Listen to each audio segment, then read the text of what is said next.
नमस्कार, भारत 24 में आपका स्वागत। मैं हूं महिमा सिंह कंवर। राजपूत की शुरुआत करेंगे इस वक्त की बड़ी खबर के साथ। आपको जानकारी दे दें कि कैबिनेट विस्तार के बीच एक बड़ी खबर मिल रही है। बीजेपी ऑफिस में कल 2 बजे दो बड़ी बैठक होने वाली। सभी मोर्चों की कल बैठक होने वाली है। बीजेपी ऑफिस में कल महासचिवों की बैठक होगी। कैबिनेट विस्तार पर भी चर्चा हो सकती है। तो देखिए, कैबिनेट विस्तार के बीच ये बड़ी खबर मिल रही है, जहां पर बीजेपी ऑफिस में कल दो बड़ी बैठकें होने वाली है। ये जानकारी हम आपको दे रहे हैं कि सभी मोर्चों की कल बैठक होगी और बीजेपी ऑफिस में कल महासचिवों की बैठक होने वाली है, जो कि अपने आप में काफी महत्वपूर्ण हो जाती है। और ये भी बता दें कि कैबिनेट विस्तार पर भी चर्चा संभव है। देखिए, इससे पहले 3 जुलाई को दिल्ली के प्रगति मैदान में केंद्रीय मंत्रिपरिषद की बैठक होनी है और अध्यक्षता प्रधानमंत्री मोदी भी करेंगे। लेकिन कल देखिए, जो 3 तारीख को बैठक होने वाली है, उसका रोड मैप कल तैयार किया जाएगा। ये जानकारी फिलहाल मिल रही है और इससे जुड़ी हुई बड़ी खबर आपकी टीवी स्क्रीन पर। कुछ राज्यों में विधानसभा चुनाव, इसके अलावा 2024 लोकसभा चुनाव को लेकर अभी से भाजपा सरकार और संगठन में बेहतर तालमेल के लिए रणनीति बना रही है। और इसी को लेकर फिलहाल बीजेपी ऑफिस में कल 2 बड़ी बैठकें होने वाली है। काफी महत्वपूर्ण इन बैठकों को माना जा रहा है, क्योंकि सभी मोर्चों की कल यहाँ पर बैठक होगी और बीजेपी ऑफिस में कल महासचिवों की बैठक अपने आप में काफी महत्वपूर्ण हो जाती है। इसके अलावा कैबिनेट विस्तार पर भी चर्चा कल हो सकती है। ये भी आपको बता दें कि 3 जुलाई को भी एक मीटिंग होने वाली है और इसी कड़ी में उससे पहले फिलहाल कल की जानकारी हम आपको दे रहे हैं। बीजेपी ऑफिस में कल 2 बड़ी बैठकें होने वाली है और सभी मोर्चों की कल ये बैठक होगी। बीजेपी ऑफिस में महासचिवों की बैठक अपने आप में काफी महत्वपूर्ण, काफी खास, क्योंकि यहाँ पर रणनीति तैयार की जाएगी। आगे की क्या रणनीति रहने वाली है बीजेपी की।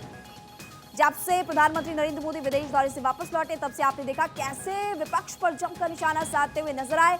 आज भी केंद्रीय गृह मंत्री अमित शाह उदयपुर दौरे पर थे। वहां पर भी विपक्ष को जमकर आड़े हाथ हो लिया, फिर चाहे कांग्रेस पार्टी हो, आम आदमी पार्टी, समाजवादी पार्टी, क्योंकि हाल फिलहाल में विपक्ष की एक बड़ी बैठक जो हुई थी, उसके बाद से आपने देखा कि सभी दलों ने कैसे केंद्र सरकार को घेरा था। अब बीजेपी भी पूरी तैयारी में है और इसी कड़ी में आपको बता दें कि कैबिनेट विस्तार के बीच एक बड़ी खबर मिल रही है, जहां पर बीजेपी ऑफिस में कल 2 बड़ी बैठकें होने वाली है। हमारी पॉलिटिकल एडिटर अदिति नागर इस खबर पर और ज्यादा जानकारी विस्तार से देंगे। अदिति, कल बीजेपी ऑफिस में 2 बड़ी बैठक, कितनी महत्वपूर्ण, कितनी खास और क्या मायने? देखिए, अगर सही मायने में बात करें तो ये वो बैठकें हैं जो हर महीने होती हैं। तो अगर उस लिहाज से देखा जाए तो ये रूटीन बैठकें हैं। सभी मोर्चों की बैठक हर महीने होती है। सभी मोर्चों के जो पदाधिकारी हैं वो सब एक दूसरे से मुलाकात करते हैं और महीने भर का जो एक दूसरे को काम सौंपा गया होता है मोर्चों वाइज, चाहे फिर वो पार्टी के विस्तार का हो, चाहे संगठन का हो, चाहे फिर मोदी की योजनाओं को लेकर बात हो, तमाम चीज़ों को लेकर, या किसी भी उसमें संगठन को खड़ा करने की, मजबूत करने की बात हो, तो ये बैठक हर महीने होती है। और ठीक उसी तरह महासचिवों की बैठक भी हर महीने होती है, जिसमें आगामी रणनीति पर चर्चा होती है। लेकिन 2024 का चुनाव सर पर है और उससे पहले 2023 के चुनाव सर पर हैं। ऐसे में ये बैठकों में ये चर्चा होगी कि राजस्थान, मध्य प्रदेश, छत्तीसगढ़, तेलंगाना में अब संगठन जो सचिव हैं, प्रभारी हैं, उन तमाम रोल का क्या होगा। और 2024 के मद्देनज़र, जहां पर भी चुनाव के प्रचार के मद्देनज़र कह लें या फिर संगठन की बैठकों को लेकर कह लें, चाहे वो टिफिन बैठकों की बात हो, किसी भी तरीके से पहले संगठन को सशक्त करना और उसके बाद संगठन अपने अपने प्रदेश में पन्ना प्रमुख से लेकर जो ये जो तमाम तरीके के प्रचार हैं, जिसमें लोगों को इकट्ठा करके लोगों से जो मैनेजमेंट की बात है वो तमाम चीज़ें करना, एक एक व्यक्ति तक पहुंचना, और ये जो प्रचार प्रसार का जो पूरा कार्यक्रम है वो चर्चा होगी। तो आपको एक बार फिर बता दूं कि बैठकों का दौर कल रहेगा, जिसमें एक मोर्चों की बैठक होगी, दूसरी संगठन महामंत्रियों की बैठक होगी। ये बैठक हर महीने होती है, लेकिन 2024 के मद्देनजर अब ये बैठक जल्दी होगी और आगे की रणनीति तय होगी। उन लोकसभा सीटों पर तय होगी जहां पर आप जीत सकते हैं लेकिन थोड़ी मेहनत की जरूरत है, जहां आप नहीं जीत सकते लेकिन वहां पर काम करना है, और जहां पक्की सीटें हैं वहां पर और कैसे बेहतर किया जाए। तो उस लिहाज से संगठन के जितने भी प्रभारी अपने अपने प्रदेश के, उनकी क्या रणनीति है, क्या फीडबैक है 2024 के लिहाज से, उस प्रदेश का क्या फीडबैक है, उस लिहाज से बैठक होगी। और मोर्चों की बैठक भी उस लिहाज से महत्वपूर्ण है, क्योंकि मोर्चे ही अलग अलग जगह अपनी टीम को इकट्ठा करके फिर वो पार्टी के जो विचार है, पार्टी की जो पॉलिसीज़ हैं और सरकार की जो योजनाएं हैं उनका विस्तार करती हैं। तो दोनों ही बैठक बेहद महत्वपूर्ण, और ये कह सकते हैं कि 2023 सेमीफाइनल और 2024 फाइनल के लिहाज से ये बैठकों की रणनीति जो बैठक में होगी और उसका इम्प्लीमेंटेशन बेहद महत्वपूर्ण माना जा रहा है। जी, बहुत बहुत शुक्रिया फिलहाल जानकारी देने के लिए। तो देखिए, बड़ी खबर लगातार हमने आपको बताई कि किस तरह से बैठक है और कितनी महत्वपूर्ण ये बैठक है। कई मायनों में इस बैठक को खास हमारी पॉलिटिकल एडिटर अदिति नागर ने बताया। इसके अलावा ये भी आपको जानकारी दे देंगे कि शाम को महासचिवों की बैठक होने वाली है और कैबिनेट विस्तार के बीच ये बड़ी खबर, जहां पर इस बैठक को कल के लिए रखा गया 2 बड़ी बैठकें। और हमारी पॉलिटिकल एडिटर अदिति नागर ने यह भी बताया कि ये जो 2 बड़ी बैठकें हैं इसलिए भी खास क्योंकि रूटीन बैठकें और आगे के लिए रणनीति यहां पर बनाई जाएगी। अब बात करेंगे मौसम से जुड़ी हुई खबर की। तुम्हारे वास्ते बारिश खुशी की बात सही, लेकिन हमारी छत के लिए इम्तिहान होता है। जी हाँ, बारिश का मौसम यूं तो सुहाना होता है, लेकिन जब बरसात अपनी हदों को पार कर जाती है तो सिर्फ तबाही लेकर आती है। अब देखिए, देश के करीब 22 से 23 राज्य इस वक्त बाढ़ और बारिश की मार झेल रहे हैं। कहीं पर गाड़ियां पानी में डूब चुकी है, कहीं पर सड़कों पर सैलाब है, खेतों में पानी भर गया है, हर तरफ तबाही यानी कि हाहाकार मचा हुआ है। असम में करीब 5 लाख लोग बाढ़ से प्रभावित इस वक्त है। आपको तस्वीरें दिखाएंगे अलग अलग जगहों की इस खास रिपोर्ट के जरिए।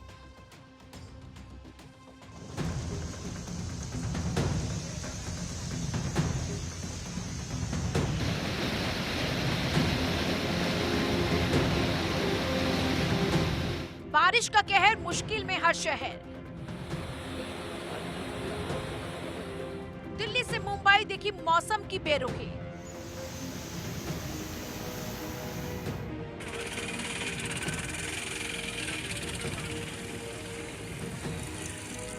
कहीं बहीकार, कहीं आदमी मझधार में। बीच रास्ते गाड़ियां खराब, बिगड़ा जनजीवन का हिसाब। आसमान से आई आफत, इंसान को कैसे मिले राहत।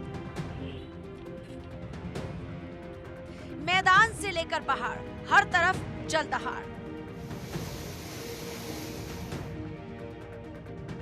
बाढ़ बारिश मौसम की मार ने इंसान को इतना बेबस कर दिया कि वो मौसम के सितम के सामने कुछ नहीं कर पा रहा। ये हाल 1-2 शहर का नहीं बल्कि देश के करीब 20 राज्यों का है।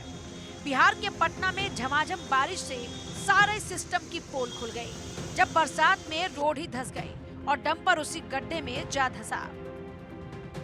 बिहार की राजधानी पटना में नमामि गंगे को लेकर चल रहे काम, अब देखिए मॉनसून के पहले कई जगह पर अब इस तरह की तस्वीरें सामने आ रही है। सुबह में ही आज पटना में एक और जगह पर इसी तरह चलती हुई गाड़ी, सड़क जो है वो धंस गए, जिसके कारण गाड़ी गिर गई। और इस वक्त हम आपको पटना के बोरिंग रोड इलाके से तस्वीर दिखा रहे हैं, जहां पर एक बड़ी जो ट्रक है, जिससे आप समझे कि रोड बनाए जाने का काम भी किया जाता है, जिससे मसालों को लेकर के काम किए जाते हैं, वो किस तरह धंसा है, उसके चक्के कैसे धंसे हैं, वो हम आपको दिखा रहे हैं। नमामि गंगे को लेकर के ये काम पूरे पटना के अंदर चलाया जा रहा है, लेकिन मॉनसून के पहले हर बार की तस्वीर यही होती है, जब इस कामों को आधा अधूरा छोड़ा जाता है और इसी तरह की बड़ा हादसा होता है। देखिए ये किस तरह से जो बड़े ट्रक हैं उसके चक्के जो हैं वो धंस गए हैं पूरी तरह से। लोग, यहाँ के स्थानीय लोग बता रहे हैं कि ये पूरा जो आप कहें कि सड़क था ये एक बराबर था, लेकिन क्योंकि काम को अधूरा छोड़ा जाता है, जिसकी वजह से ये ट्रक इस तरह से सड़क पूरी तरह से धंस गया। हाथाहाथ होने की सूचना तो नहीं मिली, लेकिन किस तरह से ये बड़ा हादसा हुआ, जिसकी वजह से ये पूरा ट्रक का जो पहिया है आगे का वो किस तरह धंस गया पूरे तरह से चक्का में। स्थानीय लोग हैं, उनसे समझ लेते हैं कि आखिर हुआ कैसे ये, और ये क्या हुआ था यहाँ पे, ये बताइए कि ये कैसे हुआ यहाँ पे। ये पूरा जो सड़क था ये एक बराबर था पहले? ये सर ऐसी लेवल दिखाई दिया। ये लेवल जब ये पानी गिरा, जब गाड़ी आया उस समय ये धंस गया, गाड़ी रुक गया। इसके बाद ये अपना धंसते गया, बारिश जैसे जमा हुआ वैसे धंसते गया नीचे। मतलब अचानक से ट्रक आया और इसी में जाके गिर जाता। हाँ जी सर, हाँ जी सर। तो देखिए ये पटना में इस तरह की तस्वीरें बहुत कॉमन सी तस्वीर है, क्योंकि पटना के हर सड़कों की यही इस वक्त समस्या है कि जहां पर वाटर लॉगिंग हो रहा है। मॉनसून ने दस्तक दी है बिहार में काफ़ी ज़्यादा सक्रिय, और सुबह 3:30 बजे से ही लगातार इस तरह की बारिश हो रही है और इसके कारण ट्रक के चक्के कैसे सड़क में धंस गए वो हम आपको दिखा रहे हैं। और लगातार नमामि गंगे के तहत जो काम किए जा रहे हैं उसको लेकर के इस तरह की तस्वीरें जगह जगह से सामने आ रही हैं। बिहार में ये बारिश सारी व्यवस्थाओं की पोल खोलती नजर आई। पटना में ही श्री कृष्णापुर इलाके में नगर निगम के सारे दावे हवा हवाई हो गए। आप किसी बाढ़ग्रस्त इलाके को नहीं देख रहे हैं, बल्कि आप देख रहे हैं स्मार्ट पटना को। स्मार्ट सिटी पटना, जिसके नाम पर करोड़ों रुपए हर साल खर्च किए जाते हैं, और उसकी ये तस्वीर है। और वो भी तस्वीर उस इलाके की है जो पटना का पॉश इलाका माना जाता है। सारे आईएएस, आईपीएस और तमाम बड़े पूर्व मंत्री और मंत्रियों का इस इलाके में घर है, चाहे वो बीजेपी के हों, जेडीयू के हों या आरजेडी के हों। आप देखेंगे कि ये श्री कृष्णापुरी का इलाका है, बसावन पार्क का इलाका है, और यहाँ पे पूरा इलाका मानसून की पहली बारिश में इस कदर जलमग्न हुआ है कि लोगों को परेशानियां बढ़ गई हैं, लोगों की परेशानियां बढ़ गई। मौसम की मार से भोपाल भी अछूता रही। यहाँ भी बारिश का असर देखने को मिल रहा है। सड़कों पर पानी भरा है। मध्य प्रदेश में मॉनसून की झमाझम बारिश देखने को मिल रही है। पिछले 24 घंटे में पूरे मध्य प्रदेश में तरबतर बादल बरसे हैं और ताबड़तोड़ बारिश के बाद कई नदी नाले उफान पर हैं। मध्य प्रदेश का जिक्र करें तो राजधानी भोपाल में 3 इंच से ज़्यादा बारिश रिकॉर्ड की गई है। वहीं ग्वालियर चंबल संभाग जो है वहां पर अगले 24 घंटे में तेज़ बारिश की बात कही जा रही है। साथ ही साथ उज्जैन में भी तेज़ बारिश होगी। जबलपुर इटारसी रेलवे ट्रैक पर पानी भर जाने से 1 दर्जन से ज़्यादा ट्रेनों को कैंसिल करना पड़ा है और कई ट्रेनें जो है देरी से चल रही हैं। मध्य प्रदेश में इस बारिश के सिलसिले में आज थोड़ी राहत मिलने की उम्मीद है। मौसम विभाग का ये कहना है कि आज और कल 2 दिन थोड़ी राहत रहेगी और उसके बाद फिर से मेघ बरसेंगे। चाहे ग्वालियर की बात हो, चाहे महाकौशल की बात हो, या मध्य की बात हो, भोपाल की बात हो, तमाम इलाकों में विंध्य में ताबड़तोड़ बारिश की एक तरह से वार्निंग की गई है। और अगले 24 घंटे उज्जैन संभाग, ग्वालियर संभाग और शिवपुरी के लिए बहुत अहम बताए जा रहे हैं। रेड अलर्ट यहाँ पर रखा गया है। असम में बाढ़ की स्थिति गंभीर है। यहाँ करीब 19 जिले प्रभावित हैं। शिमला, कुल्लू और मंडी में भी भारी बारिश। अगले 2 दिन भारी बारिश का ऑरेंज अलर्ट। मंडी में बादल फटा। बीते 48 घंटे में 290 mm बारिश। बाढ़ में करीब 19 गाड़ियां बही। कालका शिमला ट्रैक पर लैंडस्लाइड। कालका से शिमला जाने वाली ट्रेन रद्द। ऐसा नहीं है कि ये आलम सिर्फ हिमाचल प्रदेश का है, बल्कि देश के अलग अलग राज्यों में बाढ़ बारिश की ऐसी ही तस्वीर सामने आ रही है। आसमानी आफत से भी अभी राहत नहीं मिल रही। मौसम विभाग की माने तो अगले 24 घंटे में देश के कई राज्यों में भारी बारिश का अनुमान है। दिल्ली, पंजाब, हरियाणा, राजस्थान, उत्तर प्रदेश, बिहार, मध्य प्रदेश, महाराष्ट्र, गुजरात, उत्तराखंड और हिमाचल प्रदेश वो राज्य हैं जहां लोगों को आने वाले समय में भी मूसलाधार बारिश से राहत मिलने वाली नहीं। उत्तर प्रदेश में प्री मानसून ने लोगों को गर्मी से राहत दिलाई है। पूरी तरह से लखनऊ सहित पूरे उत्तर प्रदेश का मौसम सुहाना हो चुका है। कल देर रात से बारिश हो रही है लगातार, कभी कभी रुक जाती है, कभी कभी होने लगती है। आप देख सकते हैं कि आसमान में काले घने बादल छाए हुए हैं। मौसम का लोग लुत्फ उठा रहे हैं, लेकिन जो वो इलाके जो निचले तबके के हैं वहाँ पर भारी जल भराव भी देखने को मिल रहा है। लेकिन जो पॉश इलाके वहाँ पे पानी ज़रूर निकल जा रहा है। मौसम विभाग का साफ कहना है कि अभी मौसम इसी तरह रहेगा और आने वाले दिनों में काफ़ी तेज़ के साथ बारिश होगी। साथ ही कुछ इलाकों में गरज के साथ छींटे भी पड़ेंगे। मौसम विभाग ने इन राज्यों में सामान्य से ज्यादा बारिश का अंदेशा जताया है और पहाड़ी राज्यों में कई जगहों पर बादल फटने की घटनाएं भी हो सकती हैं। पिछले दिनों मंडी और शिमला में बादल फटने से भारी तबाही हुई थी। मूसलाधार बारिश की वजह से कई नदियां उफान पर हैं।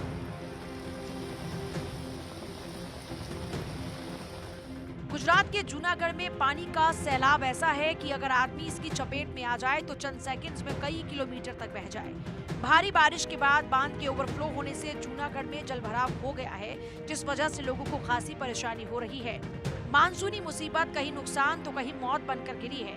राज्य के हलोल के चंद्रपुरा गांव में बारिश की वजह से कंपाउंड वॉल गिर गई, जिस वजह से 4 बच्चों की मौत हो गई तो 4 घायलों को इलाज के लिए अस्पताल में भर्ती कराया गया। देश में बाढ़ बारिश का अलर्ट।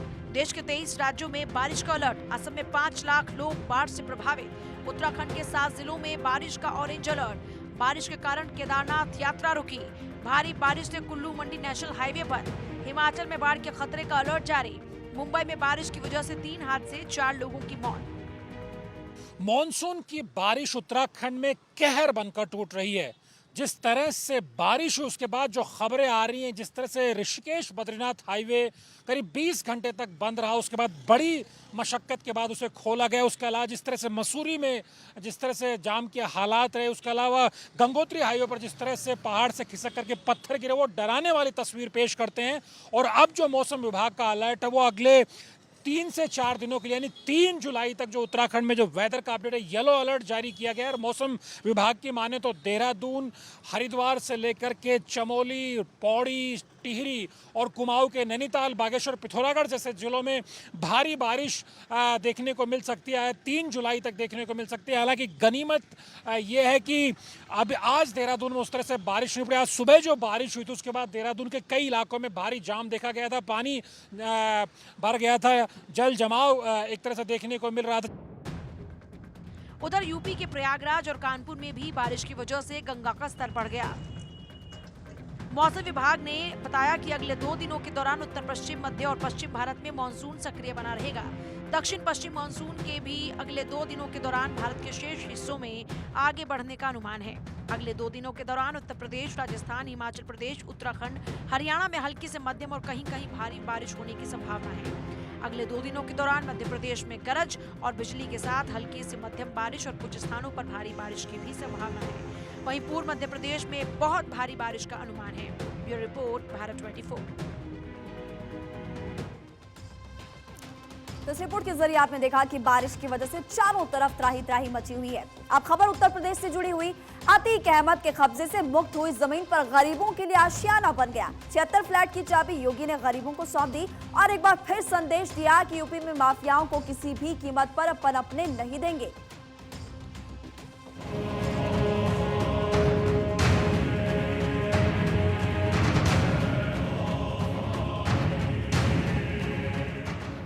जिस इलाके में अतीक अहमद की कभी तूती बोला करती थी, जहां उसकी अनुमति के बिना कोई जुबान नहीं खोल सकता था, उसी प्रयागराज में आज अतीक के दफन आतंक लोक पर गरीबों के लिए आशियाना बनकर तैयार हो गया है।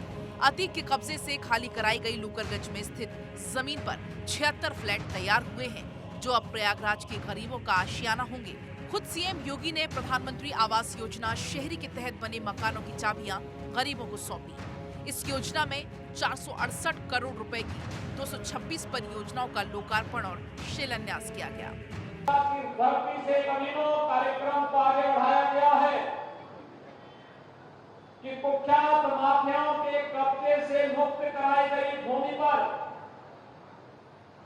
प्रधानमंत्री आवास योजना के अंतर्गत 76 परिवारों को आज उनका आवास सौंपने का, चाबी वितरण करने का एक पवित्र कार्यक्रम आज यहाँ संपन्न हो रहा है।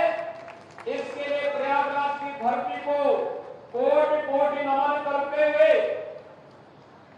मैं उन सभी 76 परिवारों के साथ साथ अब तक प्रदेश के अंदर आदरणीय प्रधानमंत्री मोदी जी के मार्गदर्शन और प्रेरणा से और उनके अनुकंपा से जिन 54 लाख गरीबों को एक आवास प्राप्त हुआ है, और सबका भी हृदय से अभिनंदन करता हूं, बधाई देता हूं।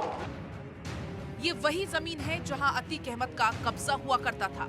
अतीक ने अपने आतंक और दहशत की दम पर गरीबों की जमीन पर कब्जा किया था, लेकिन इस जमीन पर बुलडोजर चलाकर अतीक के कब्जे से ये जमीन खाली कराई गई और अब यहाँ गरीबों को रहने के लिए घर मिला। इन 76 फ्लैट के लिए 6000 से ज्यादा आवेदन आए थे। अतीक अहमद भले ही मर चुका हो, लेकिन उस पर कार्रवाई लगातार जारी है। अतीक के अवैध साम्राज्य पर होगी बड़ी कार्रवाई। गैंगस्टर के तहत संपत्ति को जब्त करेगी योगी सरकार। कुर्क होगी 3 अरब 45 करोड़ 47 लाख की संपत्ति। गैंगस्टर एक्ट की धारा 16 और 17 के तहत होगी कार्रवाई। माफिया परिवार ने नहीं दिया संपत्तियों का सोर्स। तय समय सीमा के अंदर परिवार को देनी थी जानकारी। प्रशासन कुर्क संपत्तियों को जब्त करने की तैयारी में जुटा। जब्त होने वाली संपत्ति करेली, चकिया और कसारी मसारी में, झूसी, पूरा मुक्ति, झलवा, कौशाम्बी और लखनऊ में भी है संपत्ति। जब्त होने के बाद सरकार के नाम राजस्व अभिलेखों में दर्ज होगी। अतीक अहमद ने अपने आतंक के बल पर पूर्वांचल के साथ साथ प्रदेश के कई और जिलों में अवैध संपत्ति बनाई थी, जिस पर 2017 से ही कार्रवाई जारी है। और अब अतीक की 3 अरब 45 करोड़ 47 लाख से ज्यादा की अवैध संपत्ति जब्त होगी और माफिया परिवार पर शिकंजा और कसेगा। Bureau report, Bharat 24। और चलिए इसी बीच आपको इस वक्त की बड़ी खबर झारखंड से बता दें। दरअसल ये बड़ी खबर है जहां पर बोकारो स्टील प्लांट में आग लग गई है। बोकारो स्टील प्लांट में भीषण आग लग गई। आग की वजह से लाखों का सामान जलकर राख हो चुका है। हालांकि अभी तक किसी के हताहत होने की सूचना नहीं सामने आ पाई है, लेकिन ये बड़ी खबर जहां पर झारखंड के बोकारो स्टील प्लांट में भयंकर आग की लपटें इस वक्त धधक रही है।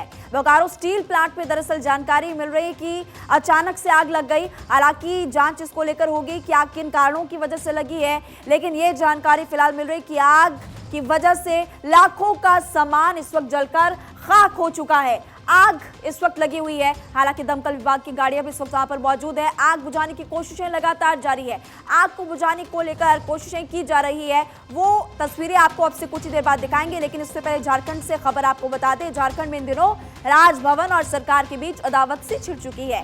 राज्यपाल का जनसंवाद करना, जनता के बीच पहुंचना हेमंत सरकार को रास नहीं आ रहा। तो स्पीकर भी राजभवन पर अब कई आरोप लगा रहे हैं। आपको रिपोर्ट दिखाते हैं।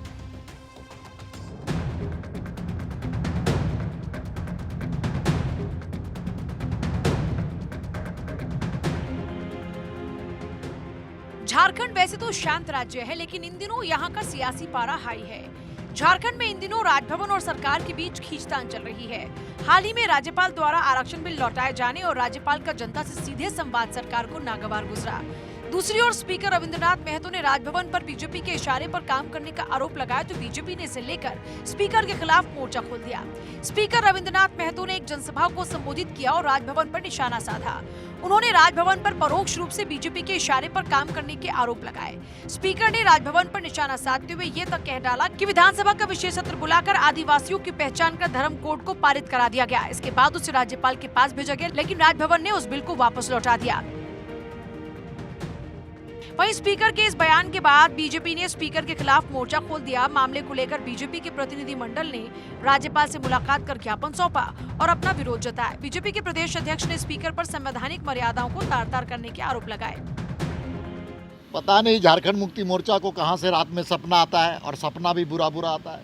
उनको भारतीय जनता पार्टी से डर लगता है, महामहिम राज्यपाल से डर लगता है, प्रधानमंत्री जी से डर लगता है, नरेंद्र मोदी जी के नाम से उनको डर लगता है। डरे हुए हैं, सहमे हुए हैं, और हमको लगता है कि निराशा की जीवन में राजनीति कर रहे हैं।